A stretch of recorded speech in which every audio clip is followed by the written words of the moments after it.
So, hello guys. I-open ko naman ulit yung ring light kit ko. So, matagal ko na rin hindi siya nagamit. So, ito yung pang ano ng panglagayan ng bakal to siya guys. Yan, matibay siya guys. Yan yung mga accessories niya. Ayan. Ito yung locker niya. Ito yung panglagayan ng sa phone. Yan, mga locker niya. Ganyan. Yan, pang ipit.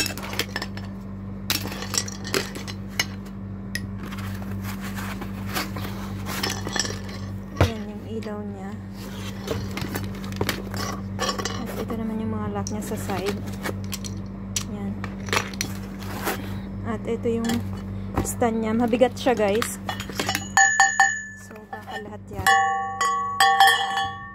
Papakita ko sa inyo yung ilaw niya. So, pailawin natin siya guys. Dito yung pindutan niya. Yan, i-press mo lang siya. Yan. Pwede siyang mag-iba-iba yung kulay.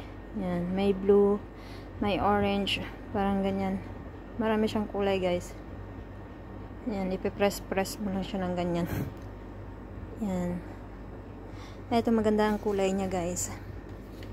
Yan, ganyan. So, thank you for watching guys.